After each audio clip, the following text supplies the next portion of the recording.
अभी देखो जितनी इलेक्शंस पास आती जा रही हैं, जितना मोदी जी का वर्ल्ड वाइड जुलूस निकलता जा रहा है, उस हिसाब से तो रिएक्शन इनका जायज़ भी था अगर देखा जाए, क्योंकि कोरोना में इतना फ्लेयर इन्होंने दिखाया, फिर ये पेगासस वाला रिसेंट सीन जो हुआ है उसमें इतना फ्लेयर इनका, मतलब इनकी पोलें खुलती जा रही हैं डे बाय डे, तो ये और कंट्रोवर्सीज के लिए अब रेडी ही नहीं है, क्योंकि सरकार बिल्कुल बेबस हो चुकी है, सरकार बिल्कुल फ्लेयर, बिल्कुल फेल हो चुकी है ये सरकार। इन्होंने बस एक एक्सेप्टेंस नहीं लिया है, हमारी इकोनॉमी बिल्कुल कोलैप्स हो चुकी है, हमारा हेल्थ केयर बिल्कुल कोलैप्स हो चुका है, और झूठ पे झूठ, झूठ पे झूठ। अब आप कैसे एक्सपेक्ट कर रहे हैं कि हाँ अब ये किसानों से एक और कंट्रोवर्सी ले सकते हैं? लेकिन ये एक ही झूठ को अगर बार बार बोला जाए तो कहते हैं कि वो झूठ भी सच में बदल जाता है, और योगी आदित्यनाथ जी तो हंसते हंसते कहते हैं झूठ, वो कहते हैं 300 पार, अब की बार 300 पार। तो फिर बोलने खोलने वाले हम जैसे लोग हैं ना, यहाँ तो ऐसा हो कि हाँ ठीक है इनका झूठ सुनने के लिए अनपढ़ जनता है जो, अब तो सबको पता है। अब एक होता है कि हाँ आप सिर्फ सुन रहे हो या देख रहे हो, जब लोगों के साथ खुद बीतती है, फिर चाहे वो ना भी बोले, कैसे ही बोलेंगे आप खुद बताइए। 2014 के बाद जिसने बोलने की बात की उसको एंटी नेशनल, ये नक्सल है, ये खालिस्तानी है, ये टेररिस्ट है, ये है, ये वो है, बोलना कोई नहीं चाहता मगर पता सबको है। आप समझ रहे हो मेरी बात, पता सबको है, इसीलिए बस अब ये रिएक्शन दिखाने के लायक ही रह गए, क्योंकि और कंट्रोवर्सीज अफोर्ड ही नहीं कर सकते। राकेश टिकैत अभी भी कहते हैं कि कलम पे और कैमरे पे पहरा है। मैं समझी नहीं, सॉरी। राकेश टिकैत अपने बयानों में अभी भी कहते हैं कि कैमरे पे और कलम पे, यानी कि पत्रकारिता पे अभी भी पहरा है सरकार का। ये तो आपको मानना पड़ेगा। अभी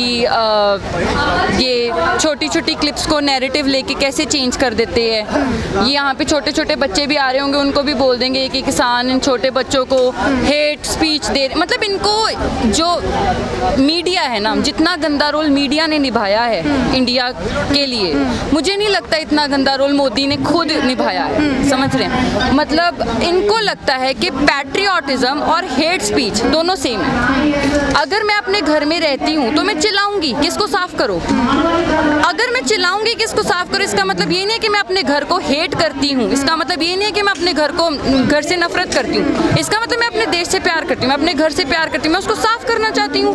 अब मेरे उस चिल्लाने से ये मेरे को कभी खालिस्तानी बोल देंगे, कभी नक्सलवादी बोल देंगे, कभी टेररिस्ट बोल देंगे, कभी कुछ बोल देंगे। अब ये मीडिया गंदा काम अभी से कर रहा है या पहले से कर रहा था 2014? देखिए मैं सच्ची बात बताऊं, 2014 तक हम बहुत बच्चे थे, हमें नहीं पता तब क्या होता था, मगर 2014 के बाद भी क्या, मतलब ये जब से नए नए बड़े बड़े खेल इन्होंने स्टार्ट किए, डीमोनेटाइजेशन, GST, ये वो कोरोना के टाइम पे मीडिया ने जो किया, ठीक है, वो रिया चक्रवर्ती 2 ग्राम की अफीम, क्या इतना ज़्यादा कि जो लोग सड़कों पे मर रहे थे, मरे हुए कुत्ते खा रहे थे, वो तक मीडिया ने नहीं दिखाया। वो 8-9 महीने हमारी दादियों को भी पता लग गया रिया चक्रवर्ती कौन है, लेकिन उनको ये नहीं पता लगा कि माइग्रेशन हो रही है, कि कितना नुकसान हो रहा है कंट्री का।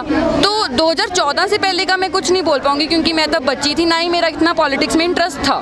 अब हमें पता लग रहा है, क्योंकि स्लो सारे वर्गों पे अटैक हुआ, पहले स्टूडेंट्स पे अटैक हुआ, छोटे कारोबार पे अटैक हुआ, किसानों पे अटैक हुआ।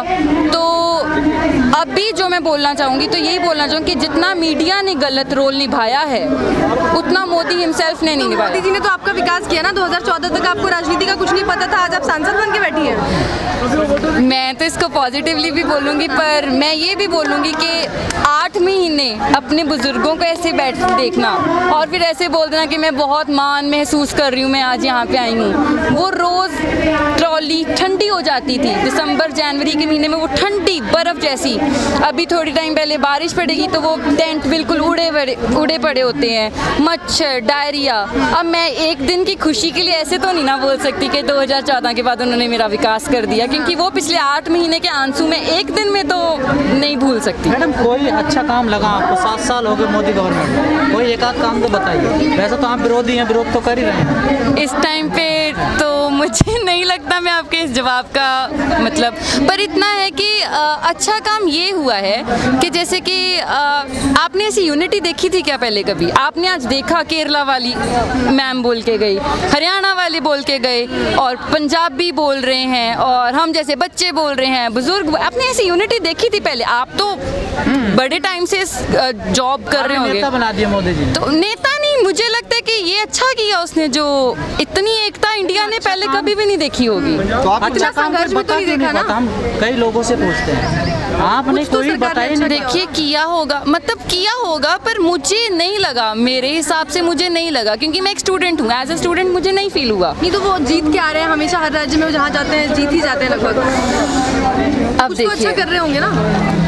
देखिए उन्होंने पहली बात तो हम मोदी जी पे भी क्यों ब्लेम करें, उन्होंने अपने मैनिफेस्टोज में क्या दिया था, हम मंदिर बनाएंगे, हम हिंदू मुस्लिम ये करेंगे, हम वो करेंगे, वो दे रहे हैं, वो तो दे रहे हैं ना। उन्होंने तो कहीं पे अपने मैनिफेस्टो में नहीं लिखा था कि हम आपको सरकारी जॉब देंगे, हम आपको ये देंगे, कहीं पे 2 करोड़ नौकरियां बोली थी।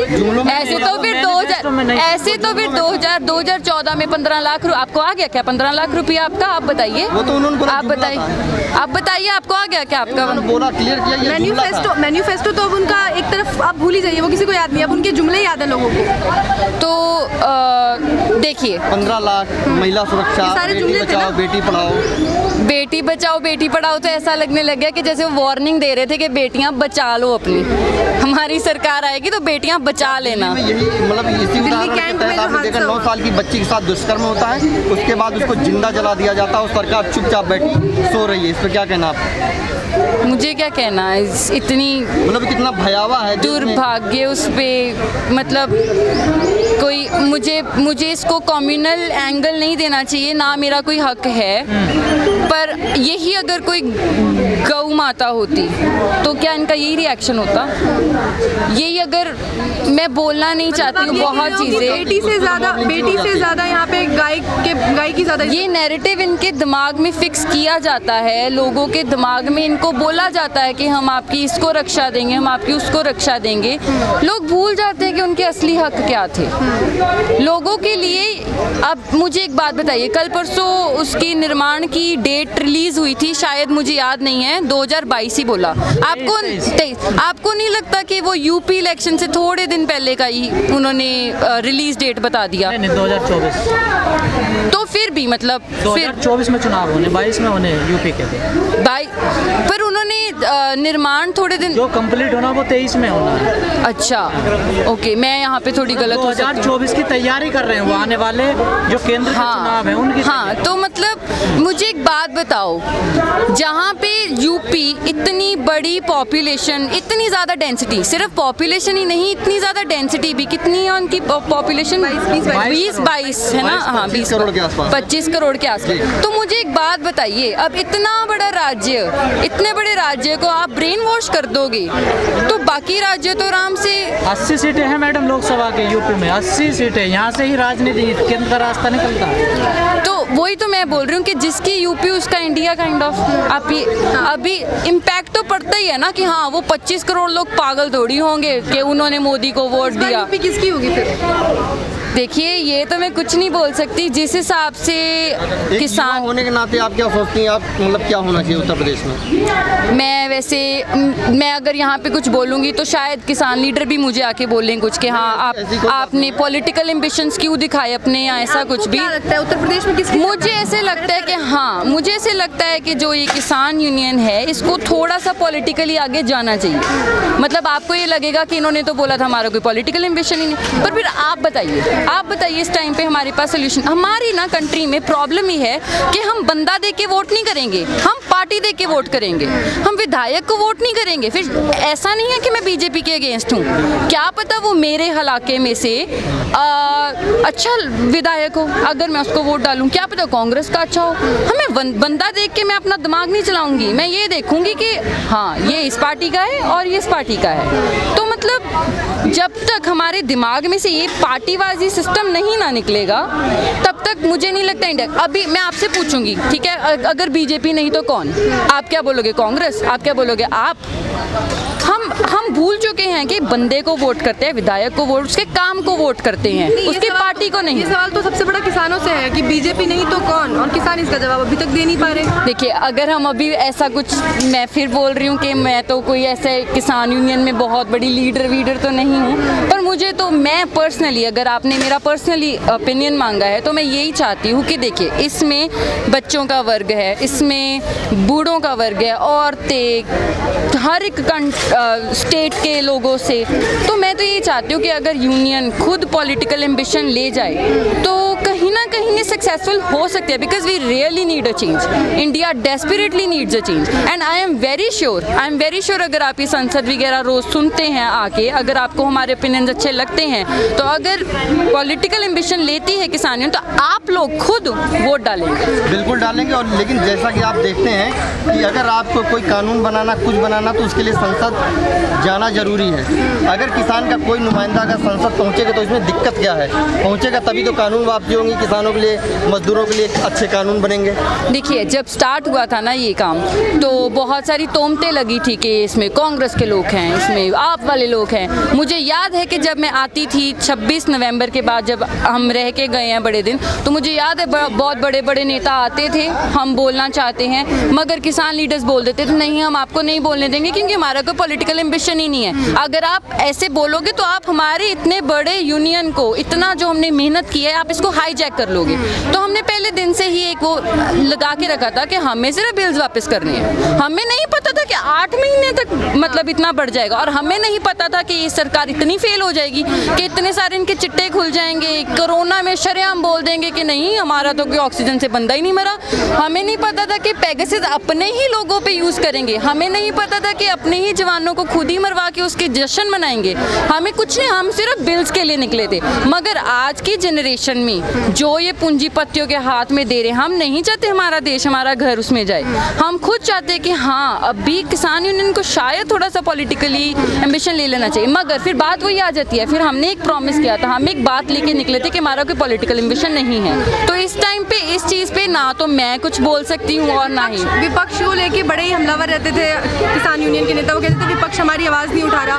राहुल गांधी जब 14 पार्टियों के साथ, विपक्ष की 14 पार्टियों के साथ यहाँ आए थे समर्थन देने के लिए, तो उनको आप लोगों ने पीछे बिठा दिया था। वो तो फिर हाईजैक करने वाली बात हो गई ना, क्योंकि इस टाइम पे सब, मतलब अगर इतना ही था राहुल गांधी को, इतना ही था, तो मैं आपको बताती हूँ, मैं पंजाब से हूँ, मैं आपको डायरेक्टली बताती हूँ, मैं पंजाब से हूँ, और ये समर्थन 26 नवंबर का नहीं चल रहा। अगर आपको लग रहा है ना ये 26 नवंबर का चल रहा है, तो 26 नवंबर का नहीं चल रहा है, ये सितंबर, ये लॉकडाउन से पहले बातें स्टार्ट हो गई थी। फरवरी में ये बातें स्टार्ट हो गई थी, ये हुई थी, मुझे याद है मीटिंग्स होती थी तब, जब लॉकडाउन नहीं लगा था। उस टाइम पे कांग्रेस क्या कर रही थी, क्या कर रहा था विपक्ष तब उस टाइम पे? मुझे अभी भी याद है, किसान यूनियन के झंडे, ये नहीं, हम झंडे अपने कांग्रेस के लगा के, अगर आपसे, आपने हमसे कुछ करवाना है तो हम कांग्रेस के झंडे, ठीक है। अगर आपको अपना पॉलिटिकल मोटिव, आपको हमारे रेवोल्यूशन हाईजैक करने, मैं पता है, मैं मोदी से ज़्यादा नालायक राहुल गांधी इस विपक्ष को मानती हूँ। इस विपक्ष को, अगर ये विपक्ष इतना वीक ना होता तो शायद ये दिन देखना ही ना पड़ता, शायद ये दिन देखना ही ना पड़ता हमें ना। उनके पास अच्छे लीडर्स हैं। वीक आप लोगों ने बनाया ना, हमने, आप मेरी बात नहीं समझ रहे। मैं बोल रही हूँ कि ये जो रेवोल्यूशन है, ये फरवरी, तब कहाँ पे थे ये लोग? कांग्रेस तो कर रही थी लगातार रैली, आपको तब भी ट्रैक्टर चला रहे थे राहुल गांधी। तो इनका हमेशा कांग्रेस का ही एक एजेंडा होता था। अब जैसे कांग्रेस जीत गया, अमरिंदर आ गया, उसने साथ के साथ किसानों का साथ छोड़ दिया। हमेशा चुनाव के पहले, हाँ, उसने साथ के साथ किसानों का साथ छोड़ दिया। आपको नहीं पता क्या उसने कैसे एकदम से फिर से अपने जियो वाले भाइयों के साथ हाथ मिलाया पंजाब में? जैसे ही अमरिंदर जीता, उसने साथ के साथ ही जो ये रेल रोकी हुई थी इतने दिनों से, सब कुछ, उसने सब कुछ बैन करवा दिया फिर से कि नहीं, इसको बंद करो।